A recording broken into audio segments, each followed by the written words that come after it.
Hi everybody, and welcome back to Svalbard. This is Alysa McCall with Polar Bears International, and I am in the Longyearbyen Dive Shack right now. How cool is this place? This is an incredible setting. We're right on the beach, just down on the coast from town.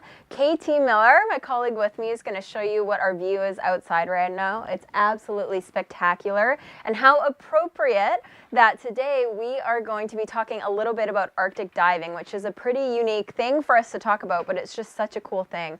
Polar Bears International is here in Svalbard with Mission Blue. We are so thrilled to be partnering with them on the Spitsbergen Hope Spot expedition.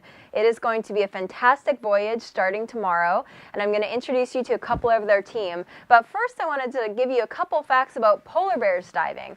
So polar bears have two thick layers of fur that keep them warm, but mostly in air. So what really keeps them warm when they're swimming in their Arctic cold, frigid waters is their thick layer of body fat. So they have body fat that's at least a couple inches thick, and it keeps them nicely insulated. Now, they're not the best divers in the world because body fat floats, but they can dive over 5 meters deep, and they can hold their breaths for 3 minutes and 10 seconds. That is the record for how long a polar bear held its breath, and that was recorded right up north of Spitsbergen, right here, right where we will be going, which will be fantastic. The feeds weren't live on Facebook, so just go ahead and repeat a little bit because the people listening will hear it again, and Facebook just started.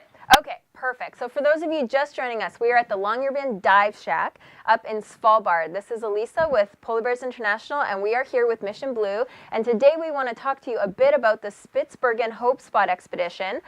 There's going to be some Arctic diving on the expedition. Now, I will not be Arctic diving, but we're going to show you the team that is and talk a little bit about why we are doing that. Now, if you have questions, please put them on Facebook, or you can email questions at pbears.org. Polar bears are excellent at swimming in the cold, but our human bodies are not so great at handling these frigid temperatures. And so the team here has some pretty special equipment that's going to show us how humans can actually make this happen and explore some beautiful underwater areas that really have not been seen before. So I first want to introduce you to Kip and Tucker. Now, Kip is going to be our expedition leader this week on the Spitsbergen Hope Spot expedition, and we have, we have his son Tucker. Tucker is 15 years old, sophomore in high school, and he's going to be our intern this week. We're going to put him to work. This is not a vacation. We are thrilled to have him here, have some young blood and new perspectives, and he's a diver. He has excellent diving experience, so thank you for helping us today. He's going to help us model some equipment that Kip walks us through. Thank you, Kip. Yeah.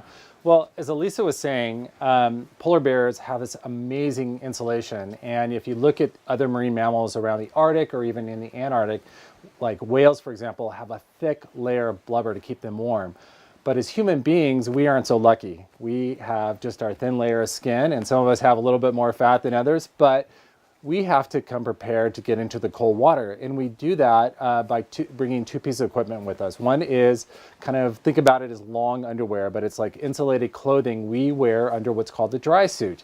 And what I'm going to do is bring you through kind of the properties, if you will, of a dry suit. And Tucker here is going to put it on and kind of show you what it looks like on the body of a diver. Yeah. So, really quick, can you just kind of re-say a little bit of intro, because some of the Facebook delayed, so just kind of, again, where we are and what you're going to show us. Yeah. Do you want to do that, or do you want me? You can go for it. So, again, we're here in Longyearbyen, and we are at the Longyearbyen Dive Shack, or as they like to call it, the Dive Club. And I'm right here with my 15-year-old son, Tucker Evans, who is not only a diver, but he's on our expedition to give us a hand with photography and shooting. And today he's going to be modeling some of the equipment that we're going to be using during our trip. So as I was just saying, it's important that as humans we have a way to keep ourselves warm in the water. And what I'm holding up right here is my dry suit from Scuba Pro. This is called the EverTech, and this is made of very, very tough material, so it won't rip or tear in the water. You can see right here in the middle we have a zipper, and that is how we close the dry suit and keep the water out while we're underwater. It's also the area where we get in through the dry suit. Up the top we have what's called the neck seal that seals around the neck. And then we've also got seals for our wrist. The rest of the suit is completely insulated and dry so that no water should enter it at all. So what I'd like to do is have our model, Tucker here, put on this dry suit so you can see what it looks like on a human body. It's always hard to figure out the best way to put these on, but the way you do is you get the suspenders out and then you line up the feet. You can see the feet right here in front of the diver. That way you don't accidentally put it on backwards. So here you go, Bug. Okay. Good. And you pull the boots all the way up. Yep.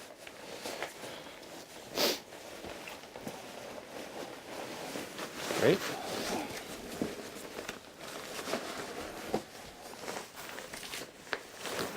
Okay, pull that up. All right, so now we're going to pull the suspenders on, and this actually keeps the dry suit from kind of sliding down your body. It's very slick on the inside. It'll telescope down and get to your feet, and you'll be constantly pulling it up like a baggy pair of jeans. So Tucker right now is putting on one of the arms. He's going to pull his arm and wrist through the seal, and then go ahead and take your hat off. You're going to pull this over, and at the same time, hold on a second, you went a little far. Oh, sorry. At the same time, you're going to pull through this last seal. So come on over here. We can show the camera and everyone watching. This is what the seal looks like against the neck. So this keeps the water out of the dry suit right here. And then right here in the front is our big zipper area. So I'm going to close this. Sometimes it's a little hard to do with yourself, so it's great to have a buddy help you out.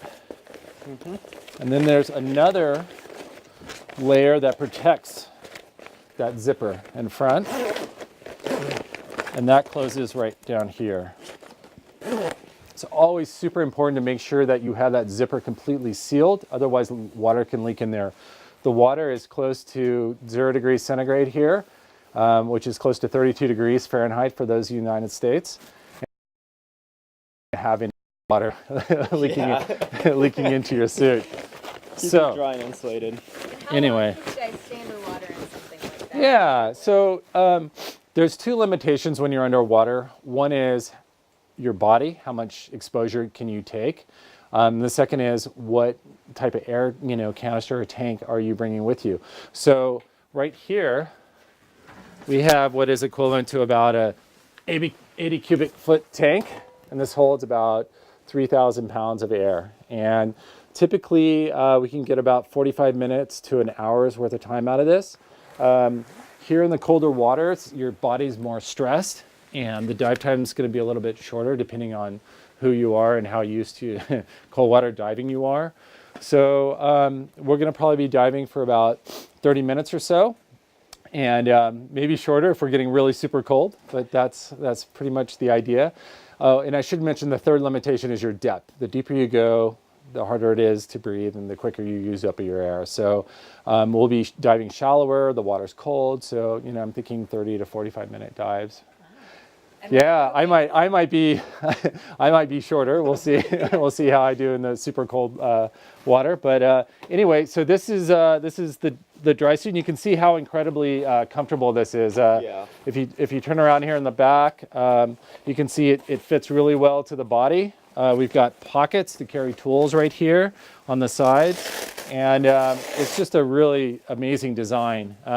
You can be very flexible. I've worn dive suits in the past that you feel like you're in a straitjacket. They're tight or they're extremely bulky, hard to work with. But this is a lot like wearing a business suit to work. If you're a diver, you want something super comfortable, warm, flexible, and this is really what this provides. It's not only a great looking suit, but very, very functional. I just wanted to share with you a couple of the other really important pieces of the gear that we use, especially in cold water, is the hood.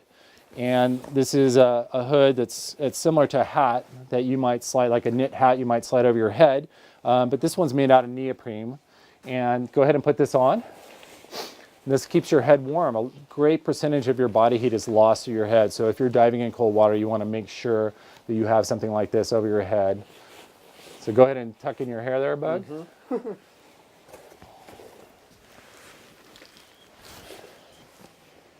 while he's doing that, one of the last pieces of equipment we use that you'll mostly be familiar with, especially if you've been snorkeling, is the mask and snorkel. And we're going to put this on Tucker as the last, the last piece of gear on his head anyway. There we go. And then, so this won't cover your mouth, that'll just sit on the bottom of your chin. And that's your snorkel. Of course, we're divers, and we do bring snorkels with us. I, as a photographer, don't like to carry them because they do get in the way of my viewfinder. But most divers will have a snorkel with them so that they can breathe at the surface and they don't have to rely upon their tank. But when we're underwater, we're mostly using this to breathe. This is called a regulator assembly. And this second stage right here is what you breathe from. And so, as I showed you before, we have a scuba cylinder, we call a tank. And that gets hooked up to that cylinder and it allows you to breathe underwater for long periods of time. We also have what's called an inflator valve here on the dry suit. And we hook the air from the tank using this to the dry suit. And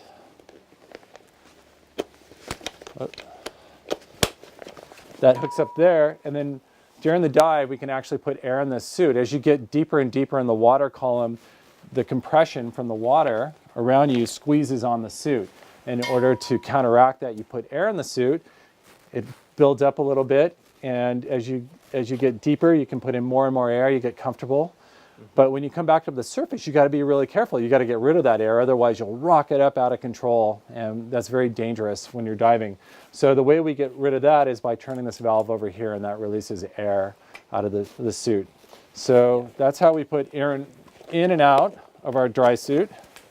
And then finally, I just wanted to mention that you probably noticed that Tucker's hands are exposed right now, and you might get away with that if you were diving in Bermuda, but if you're here in the Arctic, you've got to have something warm around your hands. So we'll have warm mittens that go over our hands, and then these are called dry gloves, and these will slide over the mittens that he'll have on. Go the other hand. There you go. And those will seal to your wrists as well, so you have no water that is touching your hands or most of your body. The only place that's really getting wet is around your face, and then a little bit on your head as the water seeps in through the neoprene. Great. Well, that is, yeah. that's incredible. So I'm going to let my son, Tucker, go over here and get out of his suit. I would like to bring on our diving polar expert, Peter Leopold, to join us. Absolutely. So Peter is a scientist that is studying here in Norway the effects of climate change on the Arctic. And I'd love for you to not only share a little bit about your research, but also about your diving. And I got some equipment out that I thought maybe we could share together as well. Sure. So yeah. So tell me a little bit about your background in science. So I'm originally from Germany, but I live in Norway now for about 4 years, and I'm doing a PhD at the university in Tromsø, so all the way up north in Norway. And this was kind of my preferred location after I've done my master here on Svalbard. So I've been diving many places around this archipelago and also in northern Norway, and really like the diving in cold water. You're probably one of the few, but it's good to, it's good to have a polar diving expert with us on this trip. We're very blessed to have Peter. And tell us a little bit about your research, though. Yeah, so I'm studying blue mussels on Svalbard, and blue mussels are not really new to Svalbard. However, they haven't been here for the last 1,000 years. So we find a lot of fossil deposits in raised beaches all over the place. But those fossils seem to have disappeared from about 1,000 years ago, and ever since there was no blue mussels, and now 10 years ago the first blue mussels were, or excuse me, just after 2000, so almost 15 years, the first blue mussels showed up again on Svalbard, and scientists found them first and were wondering how did they come here, and so the idea of a research project was started already then. But it was only a few individuals that were found underwater. So it took a while before a PhD project came out of this, and I started in 2014. And meanwhile, we find a lot of blue mussels around the coast here, in different places.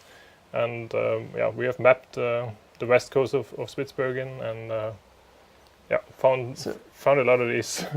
So I'm sure a lot of our viewers out there are wondering what's changed in the Arctic over maybe the last 50 years. Have you been able to see changes since you studied or started your studies? Well, a lot of things change, of course, in the Arctic. I mean, the most obvious is that temperature is getting warmer and glaciers are melting, and the weather is getting more crazy all over the place on the planet. But the changes affect the Arctic more than yeah, latitudes further south. And as well as Antarctica, so the polar regions are more affected by the climate change than intermediate and tropical regions, and that has a lot to do with the snow cover and the disappearance of the snow cover, and the sun that is then able to actually penetrate into the water and the land. So there's a lot more heat absorbed, making the warming much more effective in the polar regions than further south.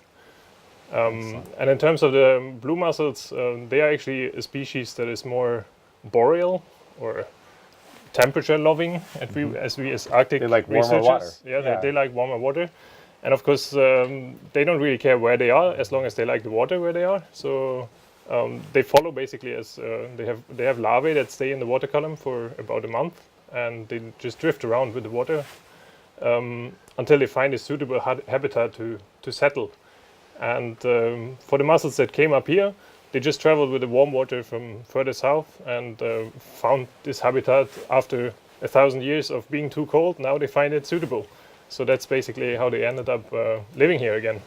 I have to point out, Peter, that warm water is all relative, right? Because yes, I felt the water out here and it's not feeling so warm. So, but if you're a mussel and you're looking for warmer water, I guess this is is like the new Tahiti for mussels, essentially. Yeah. Is what you're saying. If you compare where we are right now on almost 78 degrees north, if you compare that to places on the eastern continental sides, like in Greenland or in Russia, Siberia or something, it's a lot colder over there than it is here, and it's due to the warm water that comes with the Gulf Stream and then translates into the North Atlantic current that eventually ends up here. So we get a lot of heat input from the Caribbean and from like areas further south that keep this area here warm-ish. Okay. Well, before we turn it back over to our host, Alysa, I'd just like to talk a little bit about some of the camera gear that we brought, and most importantly, to what we're doing. As we've stated in our last broadcast, we're going to be doing a few different short stories during the cruise, and one of them is going to be on polar diving. And it's very important that you have a way to bring a camera underwater. And so what I'd like to share with our audience, and I'll have Peter hold this up. This is a special housing, a deep water housing by Gates, that allows us, or me specifically, to bring a camera that I use extensively for my documentary work. First of all, this is the Red Scarlet W camera. It's a 5K camera that shoots an incredible picture, very, very beautiful picture that's used in broadcast a lot for movies like The Hobbit that you might have seen on television. But as a diver and underwater filmmaker, I wanted to figure out a way to bring this camera underwater to try to do some of our best work. And so our sponsor Gates was kind enough to provide a housing that we've actually used on several of our expeditions now. And this is a wonderful design because most of the housings that are designed for broadcast cameras are very, very large. They're hard to travel with, but they're also cumbersome to carry on boats. They can be extremely heavy. But this particular housing is very, very streamlined and light, relatively light for us. So we'll be using this particular housing during our diving. And just to show you a little bit about how this works, we actually attach lights here on each of these arms to illuminate our subject. When you go underwater in places like the Caribbean, there's usually enough light to see things at least swimming through the water column. You get down the bottom, you still like to use lights. But here in the Arctic, we need a lot of light, especially we're going to be looking at things like invertebrates, for example, starfish or sea urchins. We want to bring some light with us. So this housing allows us to bring lights on it. In the back, we have a special port where we put a LCD screen so we can see what we're filming. The camera itself goes inside, and the lens sticks out right here in the front. This is the front element of the port. So very robust, great tool for us to use during our expeditions to capture a lot of what we're really interested in documenting. So I'll give you that back. And then, thank you. And then lastly, I just wanted to share with you what we use to film and photograph wildlife too. In addition to using the red underwater, we have a whole big treasure chest of cameras. So we have still cameras and other video cameras with us. And so this is the Canon 1DX Mark II. And this is a 500 millimeter lens that we use. And this allows us to photograph whales or all kinds of different marine mammals, birds that we might see during the trip. So really just a small sample of the type of equipment that we'll be using during the trip, but we're very excited to put it to good use, and we look forward to sharing some of our results with you at the conclusion of the trip. So Alysa, great. I'm going to let you come back up Great. and take things over again. Thank you, Kip. That was excellent. I'm also going to check real quick if there are questions, and I'll pull you back in if there are. So again, if you guys have questions, I know I have a lot of questions to ask these guys, but I'm also going to spend a week on a boat with them, so I can save my questions until later. Please email us at questions@pbears.org. I do have a couple of questions for you, Kip, real quick. When was the technology developed for polar diving? Do you know? Oh, man.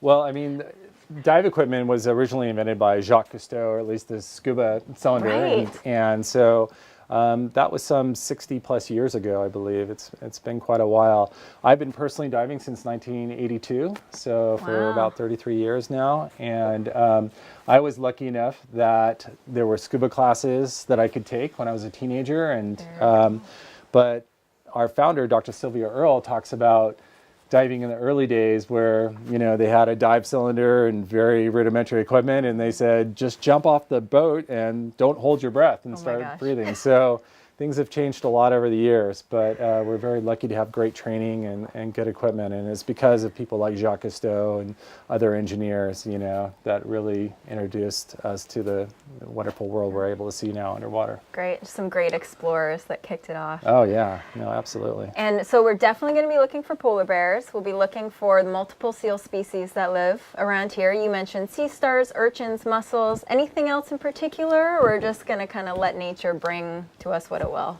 Yeah, I think it really depends on the dive sites, and Peter would probably be a much better person to ask. Maybe we can bring him back up here again. But each site can be different, whether it gets more scouring from, maybe icebergs that were moving around in the winter. Right. Peter, you've dove a lot of different places here. What do you usually see in these different locations? It depends very much. We always compare these two habitats. You have the soft bottom and you have hard bottom communities. And if you have soft bottom communities, then it's mainly sea stars and maybe some crabs. Or there's not so much on soft bottom, so it looks a bit boring because most of the fauna is very small, and it's actually partly buried or it's totally inside the sediments, so we can't really see them, or we need a stereo loop to study them. But then on the hard bottom side, that's a lot more like for us, for the eyes, because you have a lot more colors. You have anemones, you have sponges, soft corals, right? Soft corals, Lots of fish. Mm-hmm. So typically, I mean, with your hard bottom habitats, you have a place for invertebrates and other animals to attach themselves, right, and create communities that are more robust, and that attracts fish and other animals to come in and live. And so I've seen some beautiful footage from Svalbard up in the northern part of, it's like a coral reef in a cold water system. Yeah. Gorgeous. Yeah. Would you mind sharing with the audience, I think you sent a website to me with beautiful images, and maybe people out there would enjoy doing that, or we can share it. Yeah, we can post that online Post. for sure, right under this video. Yeah, we'll do that post. Perfect. So, Well, yeah, thank you guys. thanks. This is just fantastic. So for people that may be just joining us or joining us recently, we are with Mission Blue right now. So there is a Netflix documentary that's excellent if you want to check that out. It goes into a bit more background about Sylvia Earle as well. But check out Mission Blue's website and get an idea of what's going on with the Hope Spots. And I'm going to pull in Brett from Mission Blue to talk to you a little bit about Hope Spots. We are doing the Spitsbergen Hope Spot Expedition. So before I have questions for Brett, I might get KT if possible. We'll just give it a second here. KT has a map that she's going to show you because I bet a lot of you, including myself, a couple years ago, don't know where this is. So you'll probably start seeing the map big. You'll see northern Canada, Russia, and then we're going to zoom in. You're going to see we're going to go past Greenland and we're going to focus on Svalbard. So we are on this, relatively small island north of Norway. It's almost like a Galapagos of the North. It is just a beautiful area. And Polar Bears International is so grateful to be here with Mission Blue. We're so grateful for the multiple sponsors of this trip, including Scuba Pro and Biotherm. And thanks to Explore.org for having us here. Yeah. And so, Brett, I want to ask you, so I've said Hope Spot Expedition a couple times. First, what is a Hope Spot? Totally. So there's many hope spots. There's almost 100 hope spots right now. And there's special parts of the ocean that we believe if we can protect them or better protect them, will form sort of the seeds of tomorrow's healthy ocean. So this idea started with Dr. Sylvia Earle with her 2009 TED Talk. She coined the term hope spots, and it's really caught on. It's definitely been a sort of a sticky concept that a lot of people around the world, community leaders, also scientists, have globbed onto this idea. So they can be considered a hope spot for different reasons. Some are really important because there's species that use the area as migratory grounds. Sometimes there's a species that only exists in a certain area. Sometimes it's an area where currents come together, creating a certain ecological consideration that's really important for the species that live there or for species around the world. But what's interesting about my job, I'm the director of communications, so I see these hope spots come in because they're democratically elected. They come from you guys.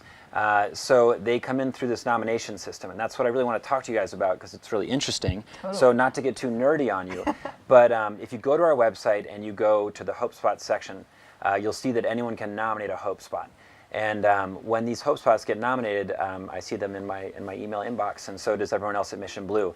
And they're applications that come from people all over the world that are really shouting out their special piece of the ocean, why it's important, and they answer a bunch of questions like what species are there, why is it important. And the best applications, the ones that really have some scientific underpinning and that have some good institutions behind them usually, are the ones that get put in front of the Hope Spot Council, which is a group of scientists led by Dr. Sylvia Earle. And they look at these things and they then will declare them, yes, this is a hope spot. This is something that has the outlines of what a hope spot should be. And Mission Blue then really gets behind it. And that's what we're all about. And when a hope spot is created, we do stuff like take an expedition to a hope spot and try to shine a light on what's happening here, both in terms of policy, in terms of ecology, and we also do a lot of communications around it. You've probably seen on all of our social media channels for the last couple of weeks, there's been a lot of coverage about the Arctic and what's going on up here. So that's kind of what the program's all about. Absolutely. Yeah. Do you have a favorite hope spot? Gosh, I do. It's hard. I love Cabo Polmo. I've dove down there. It's really amazing down there, and the community that's sort of gravitated around the hope spot down there is super duper wonderful. Also, the southern Strait of Georgia up in British Columbia. I was just up there a few weeks ago for World Oceans Day, and it's super duper fantastic. And Alysa and Tyler Preston with Rockfish Divers are our Hope Spot champions there, and they're the ones who filled out the form and got behind the Hope Spot, and they are just so passionate, and the area is beautiful. So I love that part of the world. It's really nice. Thank you so much. Oh yes, of course, in Coco's, which just has bonkers diving and just amazing amounts of hammerhead, scalloped hammerheads are down there.